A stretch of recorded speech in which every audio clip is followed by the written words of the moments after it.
مرنے والے کی کیا عزت کیا ذلت، میں نے تو مر کے دیکھا ہے اور مجھے یہ حدیث سمجھ میں آئی ہے بڑی اچھی طرح، موتو قبل ان تموتو، کہ مرنے سے پہلے مر جاؤ۔ اس وقت اگر میں مر جاتا تو مجھے کوئی گالیاں دیتا تو مجھے کیا نقصان تھا، اور مجھے کوئی نعرے لگاتا میرے لیے تو میرا کیا نفع تھا۔ تو مرنے سے پہلے مر جاؤ، کوئی تمہیں برا بھلا کہے تو تمہارا کیا نقصان، تمہیں کوئی واہ واہ نعرے لگائے تمہیں کیا نفع ہے۔ اگر اللہ راضی ہے تو مردہ باد اور زندہ باد سے بے نیاز ہو۔ ابو ذر رضی اللہ تعالیٰ عنہ کو ایک آدمی نے گالیاں دی تو انہوں نے فرمایا بیٹا ایک گھاٹی آگے آ رہی ہے، اس میں گر گیا تو جو کچھ کہہ رہے ہو اس سے بھی زیادہ کا حقدار ہوں، اور اگر پار ہو گیا تو تیری گالیوں سے مجھے کوئی فرق نہیں پڑتا ہے۔ من سلم المسلمون من لسانه ويده موتوا قبل ان تموتوا، چونکہ آج کل اخلاق ہیں انتقامی، معاف کرنے والے اخلاق ہیں نہیں، انتقامی اخلاق ہیں۔ ہمارا معاشرہ انتقامی ہے، اچھا کرو گے تو ہم اچھا کریں گے، برا کرو گے تو ہم برا کریں گے، جیسا کہو گے ویسا ہم سے سنو گے، یہ ہمارا ماحول ہے، یہ ہمارا۔ ایک ماں کہہ رہی تھی دوسری ماں کو، میرے پترا کدی کسی نے وقت سلام نہیں کیتا، بڑے فخر سے کہہ رہی ہے، ہمارے اپنے گاؤں کی بات بات، میرے پترا کدی نہیں کسی نے وقت سلام کیتا، مائی جڑا کرے انہوں کریں دیں، جڑا نہ کرے انہوں پوچھ دے ہی کوئی نہیں۔ یہ وہ فخر سے کہہ رہی، جو سب سے بڑا عیب ہے وہ سب سے بڑا فخر بنا ہوا۔ میرے پترا کدی نہیں کسی نے وقت سلام کیتا۔ جب ماں باپ نے یہ سبق دیا تو اولاد کا کیا قصور ہے؟ تو ہمارا معاشرہ انتقامی ہے، ایک کی 10 سنانے کا ماحول ہے، تو آپ 100 کی ایک بھی نہ سناؤ۔ احنف بن قیس رضی اللہ تعالیٰ عنہ پہ ایک آدمی نے چڑھائی کر کے لگا، ایک سناؤ گے نا تو 10 سنو گے میری طرف سے۔ تو احنف بن قیس کہنے لگے بھائی تو مجھے 100 بھی سنائے گا نا تو میری طرف سے ایک بھی تو نہیں سنے گا۔ ایک آدمی ان کی بڑی بےزتی کر رہا تھا اور وہ چل رہے تھے اور وہ 100 گالیاں بک رہا ہے۔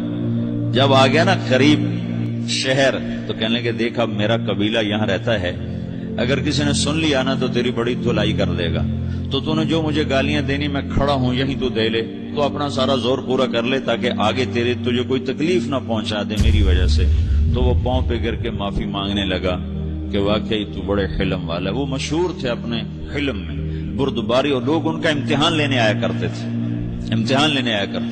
کہ بھئی کوئی ہے جو احنف کو غصہ دلا تو لوگ ناکام ہو جاتے تھے، ان کو غصہ نہیں آتا۔ ایسے ایک عرب سردار گزرا معن بن زائدہ، وہ بھی اپنے حلم میں بڑے مشہور تھے۔ ایک دفعہ لوگوں میں شرط لگ گئی کہ کوئی ہے معن بن زائدہ کو غصہ دلائے تو ہم اس کو انعام دیں گے۔ تو ایک شاعر نے کہا میں غصہ دلاتا ہوں، تم دیکھنا ایسے سیخ پا ہو جائے گا جیسے جانور۔ تو وہ چلا گیا اس کی مجلس، دربار لگا، عرب سردار تھا بہت بڑا، دربار لگا ہوا، تو کہتا السلام علیکم، وعلیکم السلام۔ تو معن بن زائدہ پر ایک دور بڑے فخر کا گزرا تھا، پھر اللہ نے اس کو بہت بڑی سرداری دی، بنو عباس کا بہت بڑا یہ وزیر گورنر تھا۔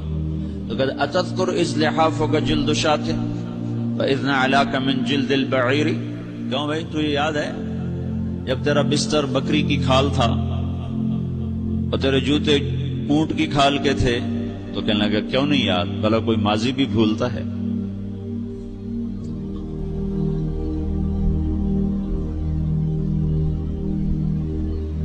تو وہ کہنے لگا پہلا وار تو خطا گا، کہ فسبحان الذی اعطاک ملکا وعلمک الجلوس علی السریر، تو پھر ساری تعریفیں تو اللہ کی ہیں جس نے تیرے جیسے کو تخت پہ بٹھا دیا۔ کہاں بھئی ساری تعریفیں اللہ کی ہیں، میری تو کوئی اوقات نہیں۔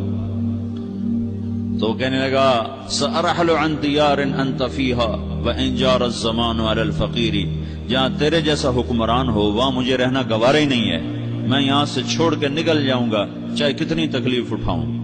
بڑے دربار میں یہ ایک گورنر اور وزیر سے بات ہو رہی ہے، تو وہ کہتا ہے اچھا بھائی اگر تو ہمارے پاس رہے گا تو ہم تیرا اکرام کریں گے، اور اگر تو جانا چاہتا ہے تو پھر رافقت کا سلام۔ تو یہ وار بھی خالی گیا، تو کہنے لگا فجد لی ابن ناقصۃ بمال، او گندی ماں کے بیٹے مجھے کچھ عطا بھی کر، میں بغیر پیسے کے سفر کیسے کروں گا؟ عرب کو کسی کو بھی ماں کی گالی دے دینا اور پھر عرب سردار ہو. فجد لی یبن ناقصۃ بمال، بری ماں کے بیٹے مجھے کچھ پیسے بھی دے، میں نے جانا ہے. میں کہا بھائی اس کو 3000 دے دیا جائے. اللہ اکبر. تو کہنے لگا قلیل ما آتیتنی وانی لأطمع منک فی الکثیر، یہ تو بہت تھوڑا تو نے دیا ہے، مجھے اور دے. کہا اچھا بھائی 3000 اور دے دو. تو وہ شاعر کی بھی آنکھیں پھٹ گئیں. کہنے لگا اب ٹھہر جا، اب میں تیری اصل تجھے بتاتا. سألت اللہ ان یبکیک ذخرا فما لک فی البریۃ من نذیر، میں اللہ سے دعا کرتا ہوں اللہ تیرے جیسوں کو سلامت رکھے، تیرے جیسا دنیا میں کسی ماں نے جنا ہی کوئی نہیں. فمنک الجود والافضال حقا وفضل یدیک کالبحر الغزیر، تو ہی سخی ہے، تو ہی کریم ہے، اور سمندر بھی تیری سخاوت کے آگے کچھ نہیں ہے. تو نے کہا اچھا بھائی تو نے ہماری برائی کی، ہم نے تمہیں 6000 دیے، اب تو نے ہماری تعریف کیا، بھائی 10000 اور دے دو اس کو. ہاں باتیں ہی رہ گئیں. کہاں سے لائیں ایسے لوگ؟ ہمارا معاشرہ انتقامی ہے، بدلہ لینے کا ہے، بدلہ لینے کا. اس نے میرے ساتھ کیا، میں نے بھی کرنا ہے. تو اعلیٰ درجے کا اسلام یہ سکھا رہا نہیں چپ ہو جاؤ، سلام مت بن جاؤ، سلامتی بن جاؤ، سلامتی کی علامت بن جاؤ. من سلم المسلمون من لسانہ ویدہ.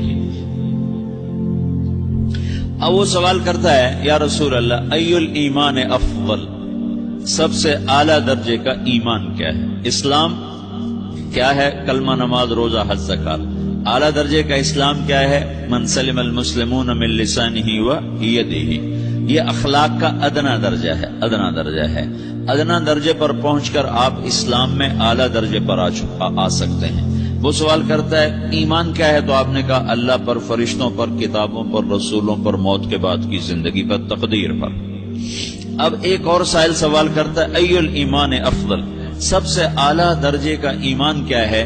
تو آپ نے فرمایا حسن الاخلاق، اچھے اخلاق سب سے اعلیٰ درجے کا ایمان ہے. جو آدمی اسلام میں، جو آدمی اخلاق میں، جو مرد عورت اخلاق میں ادنا درجے پر ہوتا ہے وہ اسلام میں اعلیٰ درجے پر پہنچتا ہے. اب اگر وہ اخلاق میں اعلیٰ درجے پر آ جائے تو اب یہ کہاں پہنچے گا؟ میرا نبی کہہ رہا ہے سب سے اعلیٰ درجے کا ایمان ہے حسن اخلاق، حسن اخلاق. ابو ہریرہ نے پوچھا یا رسول اللہ وما حسن الاخلاق، یہ بھی ایک اور حدیث ہے. یا رسول اللہ حسن اخلاق کیا چیز ہے؟ تو آپ نے 3 چیزیں فرمائیں، تصل من قطعک وتعطی من حرمک وتعفو عمن ظلمک. جو تم سے توڑے نہ تم اس سے جوڑو. نہیں کرتا سلام نہ کریں. کوئی ہم چھوٹے باپ کے ہیں، ہم تو کبھی بھی نہ کریں، ہم تو کبھی بھی نہ منہ تھوکیں بھی نہیں. ہم تو میرا نبی کہہ رہا ہے جو توڑے تم اس سے جوڑو، جو محروم کرے اسے عطا کرو، جو زیادتی کرے اس سے درگزر کرو. یہ 3 کام جو عورت مرد کر لے گا یہ اخلاق کے اعلیٰ درجے میں ہے. جب یہ اخلاق کے اعلیٰ درجے پر پہنچتا ہے تو پھر میرا نبی کیا بشارت دیتا ہے؟ ادنا درجے پر پہنچ کر تو اعلیٰ مسلمان کی بشارت ہے، اور اخلاق میں اعلیٰ درجے پر پہنچ کر میرا نبی کہتا ہے کاد الحلیم ان یکون نبیا، اعلیٰ اخلاق والا بس نبی بنتے بنتے رہ جاتا ہے. اعلیٰ اخلاق والا ایسے ہے جیسے کہ نبی، قریب ہے کہ وہ نبی بن جائے. یہ تو ہے نا ترجمہ، لیکن ہم ہمارے اردو میں کہتے ہیں وہ نبی بنتے بنتے بنتے رہ گیا. کیا مطلب؟ کہ اس میں اور نبی میں صرف نبوت کا فرق رہ جاتا ہے، باقی وہ سب کچھ حاصل کر لیتا ہے. تو یہ سارے دین کا میں نے آپ کو خلاصہ بتایا ہے کہ میری آپ کی ضرورت ہے کہ میرا اسلام اعلیٰ درجے کا ہو. من سلم المسلمون من لسانہ ویدہ، میرا ایمان اعلیٰ درجے کا ہو.